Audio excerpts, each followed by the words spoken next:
રાજ્યમાં ભારે વરસાદને લઈને 916 રસ્તા બંધ છે, જેમાં 2 નેશનલ હાઈવે અને 66 જેટલા સ્ટેટ હાઈવે બંધ છે. પંચાયત હસ્તકના 758 રસ્તાઓ બંધ છે અને 88 રસ્તાઓ ભારે વરસાદને લઈને બંધ છે. પાણી ઓસરતા ત્યારબાદ તેને ફરી પૂર્વવત કરવામાં આવશે, પરંતુ અત્યારે ભારે વરસાદના કારણે 916 રોડ રસ્તા બંધ છે. હિરેન અમારી સાથે જોડાઈ ગયા છે. હિરેન, આજે આંકડાકીય માહિતી સામે આવી છે, તેમાં કયા કયા જિલ્લામાં વધુ રોડ રસ્તા બંધ છે? શું વિગતો સામે આવી? સૌથી વધુ પોરબંદર જિલ્લાની અંદર આ અસર જોવા મળી રહી છે. પોરબંદરમાં લગભગ 90 કરતા વધુ રોડ રસ્તાઓ છે તે બંધ છે. 2 નેશનલ હાઈવે છે, જે કચ્છ અને અમદાવાદને જોડતો નેશનલ હાઈવે છે તે હજુ બંધ છે, અને એક છોટાઉદેપુર જિલ્લામાં નેશનલ હાઈવે બંધ છે.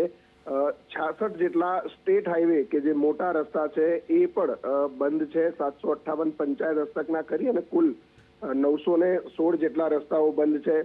સુરેન્દ્રનગર જિલ્લામાં 77 રસ્તાઓ, જુનાગઢ જિલ્લાની અંદર 72 જેટલા નાના મોટા રસ્તાઓ છે એ બંધ છે. કચ્છની અંદર 50 રસ્તાઓ, વડોદરા જિલ્લાની અંદર લગભગ 45 જેટલા રસ્તાઓ કે જે આંતરિયાળ ગામડાઓને અને શહેરી વિસ્તારને જોડતા છે.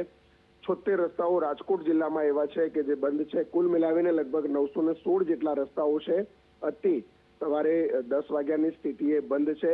કચ્છમાં ભારે વરસાદને કારણે હજુ આ આંકડો વધી શકે છે. અન્ય જિલ્લાઓમાં વરસાદ જેમ ઓછો થાય તેમ પૂરના પાણી ઓસરતા ધીમે ધીમે આ રસ્તાઓ ફરીથી શરૂ થશે. કચ્છ અમદાવાદ નેશનલ હાઈવે છે, એમાં 2 વ્હીલર માટે આ રસ્તો ફરીથી શરૂ કરવામાં આવ્યો છે. માળિયા પાસે મોરબીના મચ્છુ નદીના પાણીના કારણે આ રોડ છે તે ધોવાયો હતો, પરંતુ ગઈકાલથી કામ શરૂ કરી અને આજે ધીમે ધીમે આ રોડ પર વાહન વ્યવહાર પૂર્વવત કરવામાં આવી રહ્યો છે. આભાર હિરેન, તમામ વિગતો માટે.